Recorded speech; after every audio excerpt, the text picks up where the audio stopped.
আজ বানিয়ে দেখাবো এই গরমে কাঁচা আম পাকা আমের মিশ্রণে লস্যি। খেতে দুর্দান্ত টেস্ট হয়।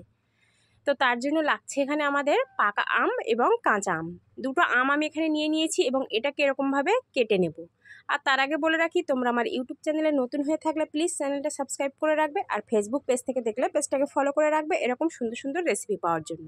তো দেখতেই পারলে একটা কাঁচা আম একটা পাকা আম নিয়েছি। আর এবার এটাকে চামচের সাহায্যে ভালো করে এটাকে মানে খোসার উপর থেকে তুলে নিয়ে এইভাবে আমি মিক্সিতে দিয়ে দেবো। তোমরা চাইলে কিন্তু খোসাটা আলাদা করে ছাড়িয়েও এইভাবে নিতে পারো। তো আমি এখানে দুটো আম নিয়েছি, তোমরা প্রয়োজনে বেশিও নিতে পারো। তো একটা মিক্সিং জারে আমি আমগুলো নিয়ে নিয়েছি, তার উপর দিয়ে দিলাম 1 কাপ চিনি, দিয়ে দিলাম কয়েকটা কাঁচা বাদাম। কাঁচা বাদামের খোসাটা তোমরা একটু মানে ঘষে তুলে নিয়ে দিতে পারো। তারপর দিয়ে দিলাম কয়েকটা কাজু বাদাম, দিয়ে দিলাম কয়েকটা কিশমিশ, দিয়ে দিলাম অল্প একটু নুন এবং এটাকে ভালো করে মিক্সিতে একটু ঘুরিয়ে নেব। খুব ভালো একটা মিহি পেস্ট হয়ে যাবে।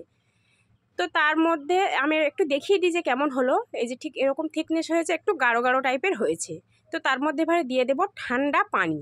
তোমরা কিন্তু পানিটা দিয়েও মিক্সিতে ঘুরিয়ে নিতে পারো। তো আমি এমনি পানিটা দিয়ে চামচের সাহায্যে মিক্সড করে নিচ্ছি।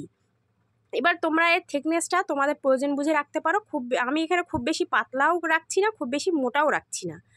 তো এরকম দুটো কাচের গ্লাস আমি নিয়ে নিয়েছি এবং এটাকে আমি সার্ভ করে নিচ্ছি। তোমরা চাইলে এই গ্লাসের মধ্যে এক বরফের কিউব তোমরা দিয়ে দিতে পারো। আমার কাছে বরফের কিউব ছিল না, তো আমি দিইনি। তো তৈরি হয়ে গেল আমাদের কাঁচা আম পাকা আমের মিশ্রণে একদম কলিজা ঠান্ডা করার মতো লস্যি। তো রেসিপিটা কেমন লাগলো অবশ্যই কমেন্টে জানিও। ভালো লাগলে ভিডিওটা বেশি বেশি করে শেয়ার করে দিও।